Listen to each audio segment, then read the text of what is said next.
Hey, what is up, guys? It's Kevin back in with a quick new video, just showing you guys what I've been doing and what I've been working on now. If you remember the last video, I had the blue Civic. As soon as I posted that thing up, it was gone. I got asked no price for it. I literally got probably 40 messages in the first hour. So apparently a lot of people were into cars like that. Who would have thought? But this morning I woke up and seen something on Craigslist that had just been posted up last night. And I messaged the guy. He said, yeah, you can come see it right now. The timing belts broke on it. But the cool thing is, on that blue Civic, they had a brand new timing belt in the car, so I can actually use it on this one. But I paid $300 for it. And let me show you what it is. I'm going to throw a timing belt on there. Cross my fingers that it has no bent valves or anything like that. But if it does, just pull the head off, change the valves. I still have the valves off the old head from the blue car, so I can just pull those valves out. But this is it. This is a 1998 Honda Civic EX, and of course the EX has the sunroof and all that good stuff. The interior is not not in horrible condition, does need to be cleaned out and all that. Now of course I'm not going to try to start it or anything like that because, you know, no timing belt. But let me show you this engine. He said that they had changed the American racing wheels. I believe those are like 14s. He said that they the previous owner changed the engine, and this engine is probably one of the cleanest engines I've seen in this year model Civics that that I bought. There is no leaks whatsoever. The block looks super clean. As you can see here, the timing belt just completely snapped. But the good thing is it doesn't have the lower timing cover off, so I don't have to pull off the crank pulley to try to get the belt on there. I can just slide it in between the block and the crank pulley and put it on there, put it in Tom, and see exactly what's going on with it. So it might wax up, but I don't think so. It's a common issue with Civics. If you can see here, the clear coat is peeling off. Now it does have this silver trunk. It's got brand new tail lights, and actually he gave me a box of stuff. It's got the front grille, different tail lights and all that stuff. So I'll have to go through that and see what all's in there. But what I'm going to do right now is I'm going to pull it in the garage. I'm going to throw the timing belt on there and see if the damn thing will start up, or see if I'm going to have to take the head off. So let's get to it. Okay guys, we are back. I've been working on this thing probably about 20 minutes, and I got the belt on there. Got it in Tom, but it didn't start because my dumbass, I was setting a timing on basically the D16, Y7, and Y8 have different timing marks, like where you align them, than the Z6. And I wasn't even thinking about this being a Z6, so it wouldn't start. Took it back off, put it back on.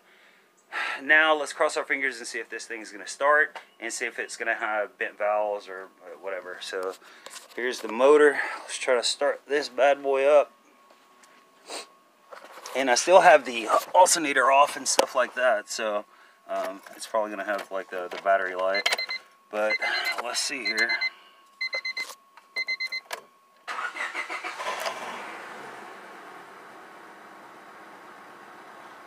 Well, it runs.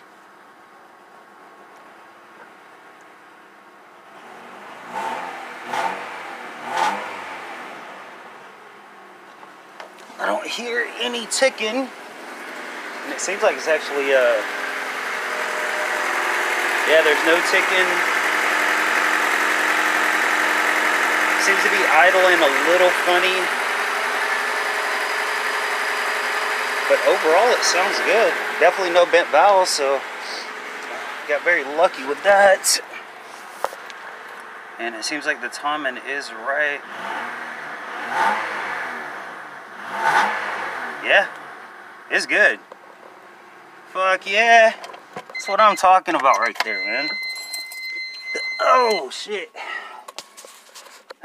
See, it was a little funky because they didn't have any, the lower and upper timing cover wasn't on there. And that's where the timing marks are. On this one, the mark should be down here. But what I did was basically this mark here, where I marked it, you want to have it pointed directly towards the corner of this this motor mount here, and then on the bottom you have your little timing marks. But yeah, it runs. So all I got to do now is put the alternator, power steering back on, the belts back on, take it down the street and see what's going on. Okay guys, so we're here driving the car. And it draws good. It's got a check engine light, as you can see here. But the gears go in fine, it shifts fine. I gotta figure out why the windows are not working. The sunroof works, but the windows don't work. But this thing actually drives really good. Yeah, it's really smooth, it doesn't shake, the brakes seem good. Can't complain. Sounds like it's got a small exhaust leak or something. But other than that, seems pretty good. Okay guys, this car is pretty much done. I drove it for about 20 minutes. I let it sit here and run for about 40 minutes. It doesn't have any overheating issues. The transmission shifts good. Everything's good on this car besides it has a check engine light. And I'll figure out what's going on with that tomorrow. I will have to, you know, clean it up and do all this tomorrow. But for 300 bucks, you really can't beat it. And this seems like a solid car. The clutch is fine, transmission is fine, the brakes are fine, it doesn't shimmy or shake when you hit the brakes.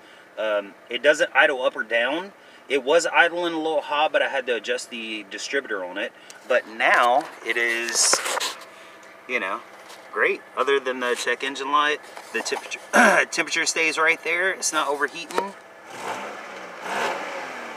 It's a really good car from what I see. I mean, I'm going to paint the trunk tomorrow, and then you can see here the motor sounds awesome. No issues with the motor. And like I said, no leaks. Anything like that. So, yeah, like I said, I can't beat it for 300 bucks. I'll get it cleaned up tomorrow and then post it tomorrow. I got to figure out why the windows are not working. The heat and the AC work great. The radio works, but it needs the code. I'll have to call Honda tomorrow, get the code for it. Sunroof does work. I mean, the tires are in decent condition. You really can't beat this for 300 bucks and not having to put anything into it. So that's pretty much it for today, and that's basically a day in my life. This is one of the easier days where I didn't have to do a whole bunch of work, because coming into this car, I really thought I was gonna have to take the head gasket off, or the head off, and change the head gasket and the valves and stuff. But sometimes you get lucky, but you know, sometimes you really don't. But anyway, that's it for me. I'll talk to you guys, and thank you. Click that bell so you get notifications whenever I upload something, and I'm uploading more and more and more. And like, subscribe, leave a comment. You have a question, leave a comment. I'll talk to you guys later.